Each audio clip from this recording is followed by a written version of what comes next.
Hello everyone, I am पारस और आज हम डिस्कस करेंगे बाकी की केमिकल प्रॉपर्टीज जो कि बची हुई थी, है ना। तो हमने देख लिया था कि सब्स्टिट्यूशन रिएक्शन क्या होती है, कंबशन रिएक्शन क्या होती है ना। तो आज हम basically isomerisation, aromatisation, reaction with steam और पाइरोलिसिस कवर करेंगे, ठीक है। तो सबसे पहले देख लेते हैं कि आइसोमराइजेशन क्या होता है ना।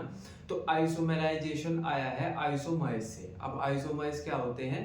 दो ऐसे मॉलिक्यूल जिनका मॉलिक्यूलर फॉर्मूला तो सेम है लेकिन उनका अरेंजमेंट अलग अलग होता है।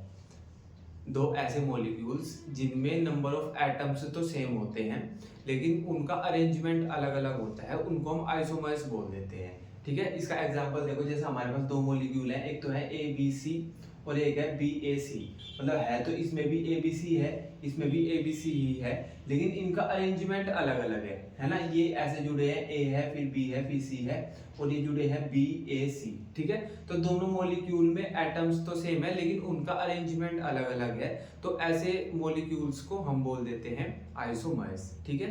तो आइसोमर्स से आया है आइसोमराइजेशन। आइसोमराइजेशन में हम बेसिकली कहते क्या है कि हमारे पास एक मॉलिक्यूल से हम दूसरे मॉलिक्यूल में ट्रांसफॉर्मेशन करते हैं, मतलब एक मॉलिक्यूल से दूसरा मॉलिक्यूल बनाते हैं और वो दोनों एक दूसरे के आइसोमर्स होते हैं। मतलब उनमें जो नंबर ऑफ एटम्स होते हैं वो तो सेम होते हैं लेकिन उनका अरेंजमेंट अलग अलग होता है, ठीक है। इसको आप एग्जांपल से समझो। जैसे मैं आपको ऐसे बोल दूं कि हमारे पास एक 6 कार्बन की एल्केन है।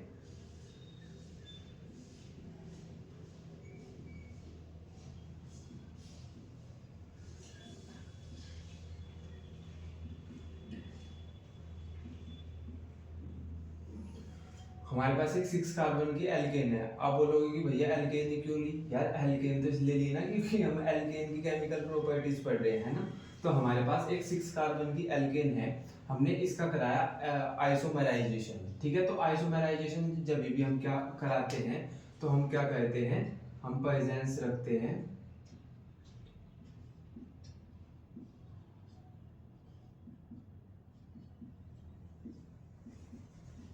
हम प्रेजेंस रखते हैं एनहाइड्रस AlCl3 और HCl की, ठीक है।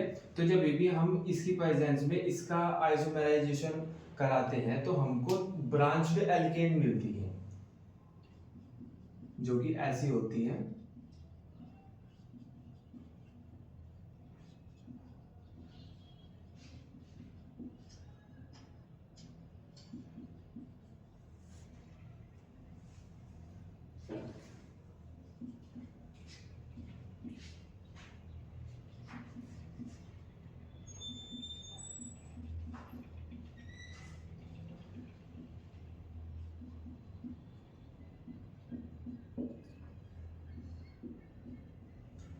ठीक है। तो हुआ क्या कि हमारे पास एक 6 कार्बन की एल्केन थी, हमने एनहाइड्रस AlCl3 और HCl की प्रेजेंस में रिएक्शन कराई तो हमको ब्रांच्ड एल्केन मिली। अब मैं ये बोल रहा हूँ कि हमको ब्रांच्ड एल्केन मिली, अब मैं ये बोल रहा हूँ कि यहाँ पे कितने एटम थे। मतलब यहाँ पे 6 कार्बन की चेन है, 1 2 3 4 5 6 कार्बन है यहाँ पे कितने हैं, 1 2 3 4 5 6, यहाँ पे भी 6 ही है, 1 2 3 4 5 6, यहाँ पे भी 6 है। अब डिफरेंस क्या है इन दोनों में कि ये ब्रांच्ड एल्केन है और ये स्ट्रेट, इसमें कोई ब्रांच नहीं है ना, इसमें कोई साइड ब्रांच नहीं है, लेकिन इस वाली एल्केन में साइड ब्रांचेस प्रेजेंट हैं। लेकिन अब हम ऐसे बोल देंगे कि इनमें नंबर ऑफ एटम्स तो सेम है ना भाई, इसके पास ब्रांच है इसके पास ब्रांच नहीं है, बस इतना ही तो डिफरेंस है। तो हम इन दोनों को एक दूसरे के आइसोमर्स बोल देंगे, क्या है ना, आइसोमर्स बोल देंगे ना। तो हमने किया क्या कि हमने एक मॉलिक्यूल को दूसरे मॉलिक्यूल में कन्वर्ट किया एनहाइड्रस AlCl3 और HCl की प्रेजेंस में, और ये जो दोनों मॉलिक्यूल्स हैं ये दोनों मॉलिक्यूल्स एक दूसरे के आइसोमर्स हैं, ठीक है। और इसी को हम आइसोमेराइजेशन बोल देते हैं। क्लियर है वाला पॉइंट, ठीक है। तो इसके बारे देख लेते हैं हमने क्या क्या लिखा है ना। तो आइसोमेराइजेशन कहाँ से आया है? आइसोमर्स से। आइसोमर्स क्या होते हैं? Same number of atoms but different in arrangement of atoms. कि हमारे पास नंबर ऑफ एटम्स तो सेम हो, एक मॉलिक्यूल में भी 3 एटम है, दूसरे मॉलिक्यूल में भी 3 एटम है, लेकिन उनका अरेंजमेंट अलग अलग हो तो उसको हम आइसोमर्स बोल देते हैं। क्लियर है वाला पॉइंट, ठीक है। फिर इसके बाद बोलते हैं हम आइसोमराइजेशन में क्या कहते हैं, एन एल्केन ऑन हीटिंग। हम क्या कहते हैं कि एन एल्केन लेते हैं, एन एल्केन किसको बोलते हैं हम, जो हमारे पास स्ट्रेट चेन एल्केन होती है, ठीक है, स्ट्रेट चेन वाली एल्केन को हम एन एल्केन बोलते हैं, ठीक है। On heating in the presence of anhydrous aluminium chloride, तो हमने क्या किया, हीट कराया इसको किसकी प्रेजेंस में, anhydrous AlCl3 and hydrogen chloride gas, है ना, HCl की प्रेजेंस में हमने इसको हीट कराया, है ना, chloride gas isomerised to branched chain alkane. तो हमको क्या मिला, हमको ब्रांच्ड चेन एल्केन मिली, ठीक है, इसी को हम आइसोमराइजेशन बोलते हैं। क्लियर है क्या इतना, ठीक है। अब इसके बाद आता है एरोमेटाइजेशन, क्या होता है बेसिकली, है ना। तो एरोमेटाइजेशन में हम क्या कहते हैं कि हम किसी भी एलिफेटिक हाइड्रोकार्बन को या एलिसाइक्लिक हाइड्रोकार्बन को हम एरोमेटिक हाइड्रोकार्बन में चेंज करते हैं। अब एलिफेटिक हाइड्रोकार्बन क्या होता है, हाइड्रोकार्बन सिंपल जहाँ पे हाइड्रोजन और कार्बन हो, और एलिफेटिक क्या कि हाइड्रोजन और कार्बन की स्ट्रेट चेन है। तो जब भी हमारे पास एलिफेटिक हाइड्रोकार्बन को हम एरोमेटिक हाइड्रोकार्बन में कन्वर्ट करते हैं, उसको हम एरोमेटाइजेशन बोलते हैं। अब एरोमेटिक हाइड्रोकार्बन क्या होता है, वो वाले हाइड्रोकार्बन जिसमें एक तो रिंग हो, भाई एलिफेटिक तो वो हो गया जिसमें कार्बन हाइड्रोजन की सिंपल स्ट्रेट चेन है, और एरोमेटिक हाइड्रोकार्बन कौन से होते हैं, जिसमें एक रिंग हो और रिंग में डबल सिंगल बॉन्ड प्रेजेंट हो। क्लियर है इतना पॉइंट, ठीक है। तो एरोमेटाइजेशन में हम क्या कहते हैं कि हम एलिफेटिक या एलिसाइक्लिक हाइड्रोकार्बन को एरोमेटिक हाइड्रोकार्बन में चेंज करते हैं। क्लियर है क्या ये वाला पॉइंट, ठीक है। इसको एग्जांपल से समझो, यहीं पे देख लो, है ना, इसका जो एग्जांपल है वो यहीं पे देख लो एक बार।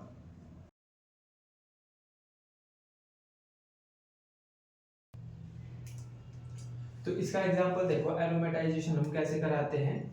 इसमें हमारे पास क्या होता है कि हम लेते हैं एक स्ट्रेट चेन एल्केन लेते हैं हम कुछ ऐसी,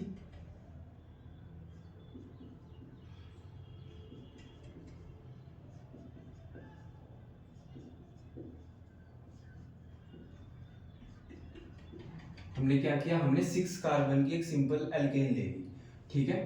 फिर हमने यहाँ पे किसकी प्रेजेंस ली, हमने टेम्परेचर लिया यहाँ पे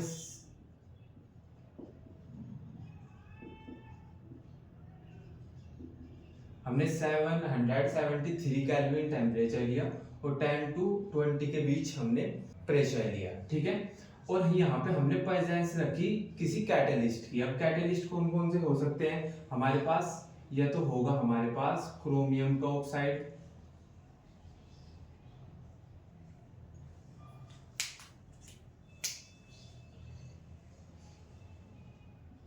ये तो होगा हमारे पास क्रोमियम का ऑक्साइड, ठीक है। यह होगा वेलेडियम का ऑक्साइड,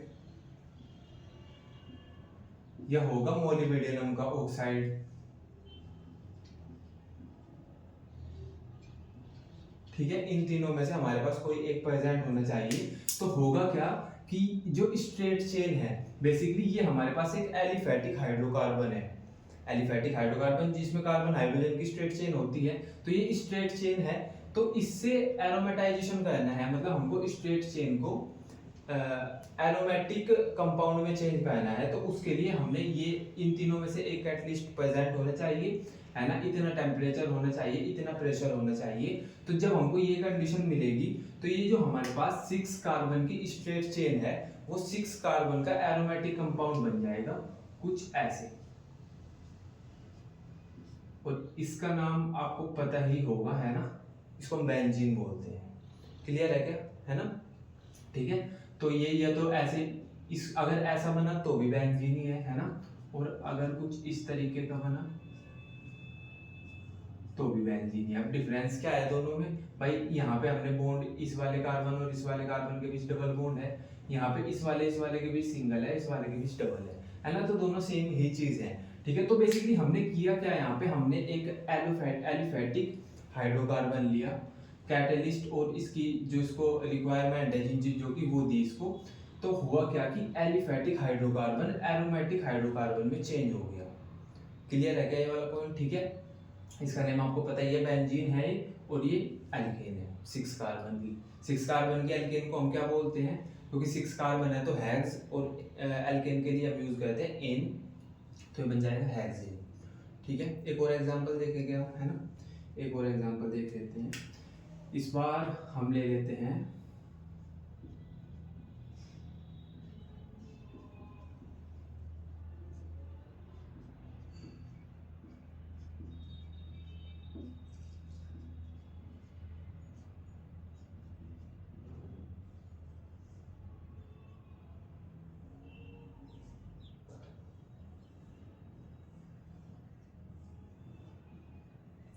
देखना, ये हमारे पास 1 2 3 4 5 6 7, इन दोनों के बीच में कुछ नहीं है यहाँ पे, है ना, कभी तुम सोचो बोन है ना। तो हमने ये 7 कार्बन की स्ट्रेट चेन ले ली, है ना।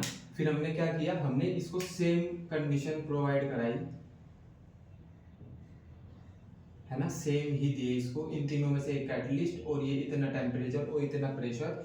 तो यहाँ से ये एलिफैटिक कंपाउंड है क्योंकि भाई स्ट्रेट चेन है, तो ये एलिफैटिक कंपाउंड एरोमेटिक कंपाउंड में चेंज हो जाएगा, जो कि कुछ ऐसा दिखेगा हमको।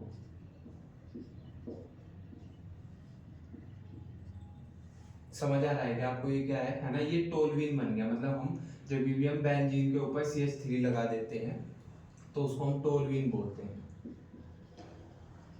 क्लियर है क्या ये वाला पॉइंट? ठीक है, तो हमने बेसिकली किया, हुआ क्या यहाँ पे भाई, यहाँ पे ये वाला कार्बन इससे अटैच हो गया, है ना, और इस रिंग में डबल सिंगल बॉन्ड, मतलब डबल बॉन्ड बन गए। ठीक है, तो हमने क्या किया, एलिफैटिक हाइड्रोकार्बन को एरोमेटिक हाइड्रोकार्बन में चेंज कर दिया।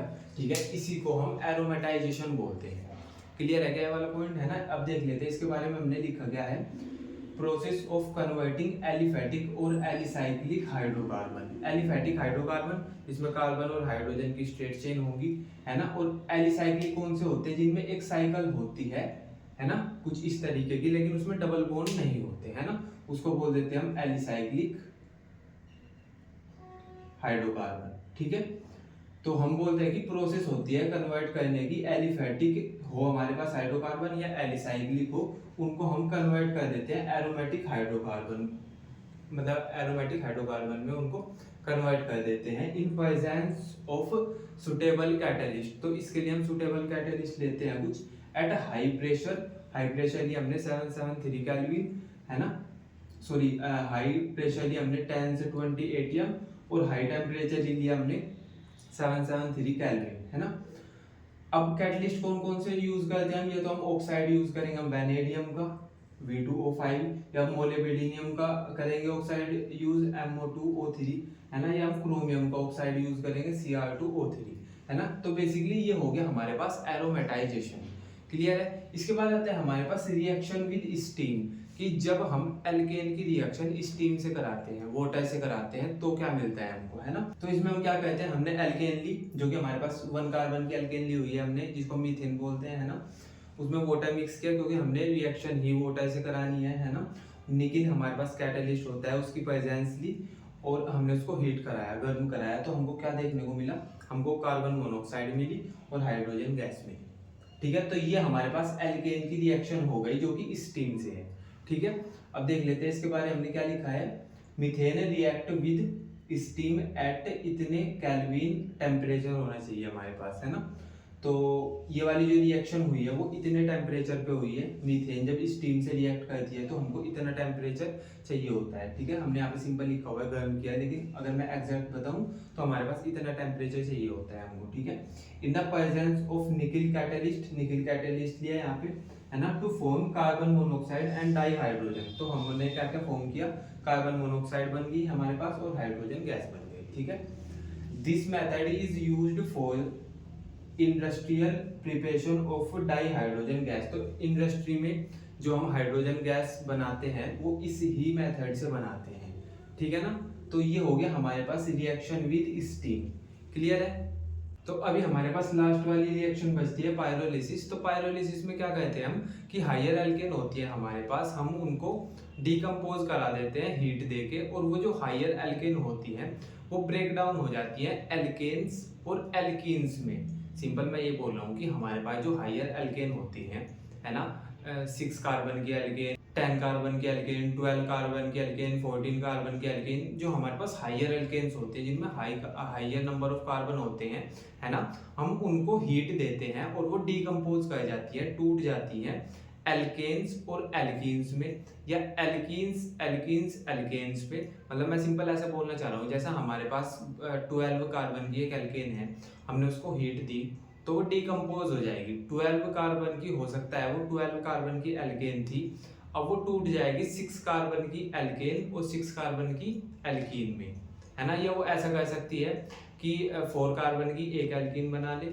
6 कार्बन की एक एल्कीन बना ले और 2 कार्बन की एल्केन बना ले।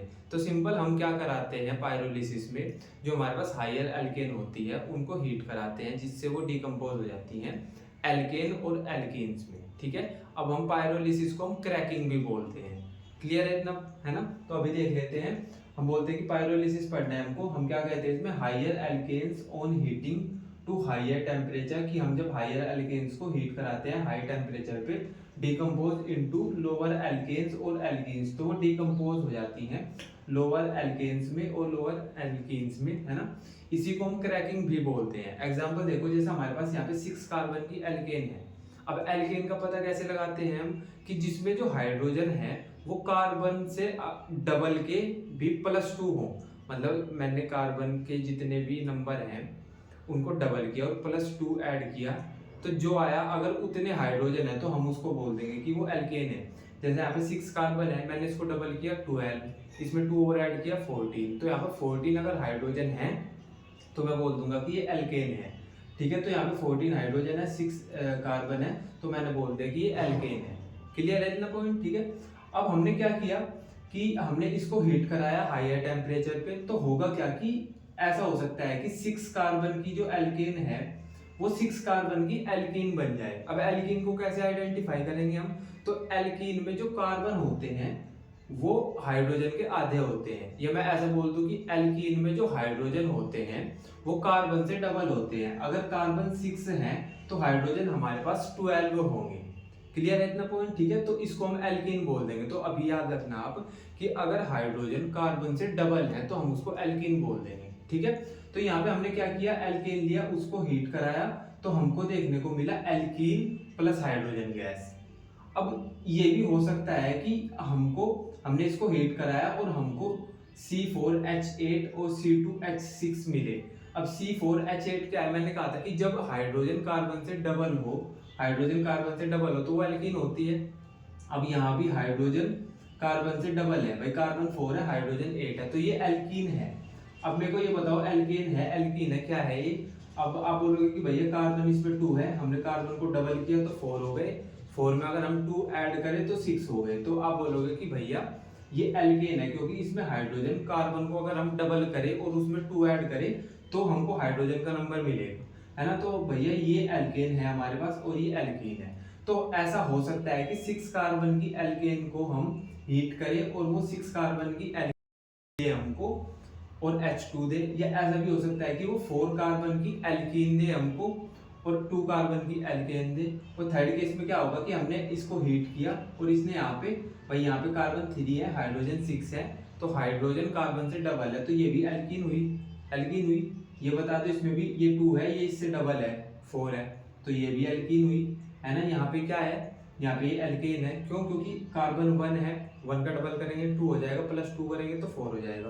तो यहाँ पे कार्बन 1 है हाइड्रोजन 4 है, तो ये एल्केन हुआ, ठीक है। तो हमको क्या मिला इस वाले केस में, 6 कार्बन की एल्केन को हमने हीट किया, हमको 3 कार्बन की एल्केन मिली, 2 कार्बन की भी एल्केन मिली और हमको 1 कार्बन की एल्केन मिली, ठीक है। तो ये हमारे पास पायरोलिसिस होता है, ठीक है। अब पायरोलिसिस में होता क्या है कि हमारे पास बॉन्ड ब्रेक डाउन होते हैं, ये तो कार्बन और हाइड्रोजन का बॉन्ड ब्रेक डाउन होगा, ये कार्बन और कार्बन का बॉन्ड ब्रेक डाउन होगा, ठीक है। तो अब ये देख लो कि कार्बन और कार्बन का बॉन्ड का ब्रेक डाउन होता है और कार्बन और हाइड्रोजन का बॉन्ड का ब्रेक डाउन होता है। तो अगर हमारे पास कैटलिस्ट है जिंक एल्यूमिनियम सिलिका, तो कार्बन और हाइड्रोजन के बीच का जो बॉन्ड है वो ब्रेक डाउन होगा। और अगर हमारे पास वैलेडियम मोलिब्डेनम और क्रोमियम में से कोई है तो कार्बन कार्बन के बीच का बॉन्ड ब्रेक डाउन होगा। क्लियर है इतना पॉइंट, ठीक है। अब लास्ट चीज वो देख लो कि ये जो पायरोलिसिस होती है इसमें फ्री रेडिकल मैकेनिज्म होता है ना। अभी हम इसको डिटेल में डिस्कस नहीं करेंगे, बस आप याद रखना कि हमारे पास जो पायरोलिसिस होती है इसमें फ्री रेडिकल मैकेनिज्म होता है, ठीक है। अब अगर हमको कैरोसिन, इसका एक एग्जांपल है कि कैरोसिन ऑयल को अगर हमको ऑयल गैस में चेंज करना होता है तो हम क्या कहते हैं, केरोसिन ऑयल की पायरोलिसिस करा देते हैं तो हमको ऑयल गैस मिल जाती है। ठीक है, तो बेसिकली पायरोलिसिस के बारे हमारी जो एनसीईआरटी है उसमें इतना ही है। ठीक है, अभी हमने क्या क्या कवर कर लिया, हमने केमिकल रिएक्शन जितनी भी थी हमारे पास एल्केन्स की वो सब कवर कर लिया। अगर मैं बोलूँ कि अभी तक हमने इस चैप्टर में क्या क्या कवर किया, हम एल्केन को कैसे बनाएं वो कवर कर लिया, एल्केन से फिर हम क्या क्या बना सकते हैं वो कवर कर लिया। ठीक है, अभी एल्केन से रिलेटेड एक छोटा सा टॉपिक और है ना, उसको हम कल कवर करेंगे। ठीक है, तब तक आप इसका रिवीजन करो।